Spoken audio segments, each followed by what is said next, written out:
Assalamualaikum warahmatullahi wabarakatuh. Kembali lagi dengan saya, Mochari Wicaksono, NIM 1810321051 dari Fakultas Pertanian Universitas Muhammadiyah Jember. Untuk mengisi mata kuliah ketahanan pangan yang diampu oleh Ibu Fevi Nurdiana Wijayanti, di sini saya akan berbicara sedikit tentang bagaimana kondisi ketahanan pangan di masa pandemi sekarang ini. Ketahanan pangan sendiri dapat didefinisikan sebagai kondisi ketika setiap orang dalam segala waktu memiliki akses dan kontrol atas jumlah pangan yang cukup dan kualitas yang baik demi hidup yang aktif dan sehat. Dua kandungan makna yang tercantum yakni ketersediaan dalam artian kualitas dan kuantitas dan akses atau hak atas pangan melalui pembelian, pertukaran maupun klaim. Menurut Organisasi Pangan Sedunia atau FAO, potensi krisis pangan di masa pandemi akan mengancam dunia, termasuk di Indonesia. Merespon hal itu, pemerintah telah sigap melakukan kontrol ketersediaan pangan di Indonesia. Meskipun sinergi antara lembaga telah dilakukan dan stok pangan nasional aman, namun antisipasi perlu dilakukan agar Indonesia terhindar dari krisis pangan di masa pandemi ini. Lalu bagaimana kondisi ketahanan pangan di Indonesia saat ini? Penyebaran pandemi COVID-19 telah menimbulkan kekhawatiran di dalam masyarakat mengenai ketersediaan pangan di Indonesia.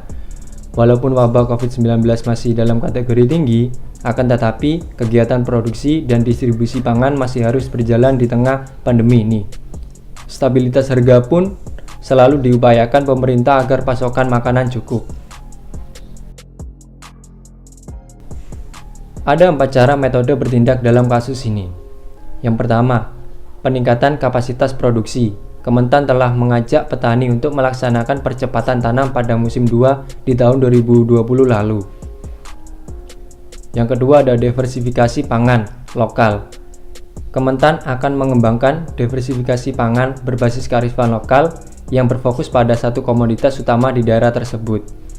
Yang ketiga ada penguatan cadangan dan sistem logistik pangan dengan cara penguatan cadangan beras pemerintah provinsi dan kabupaten atau kota.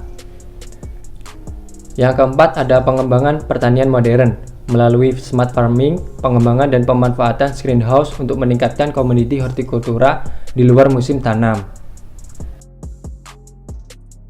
Status ketahanan pangan di Indonesia yang diambil dari sumber tempo.co memiliki status yang semakin baik. Pada masa sekarang ini, status ketahanan pangan di Indonesia mengalami kenaikan yang signifikan jika dipantau secara konsisten yang dipengaruhi 3 aspek, yaitu keterjangkauan, ketersediaan, kualitas, dan keamanan. Oke, mungkin itu sedikit dari saya tentang kondisi ketahanan pangan di Indonesia di masa pandemi COVID-19 ini. Kurang lebihnya, saya mohon maaf. Wassalamualaikum warahmatullahi wabarakatuh.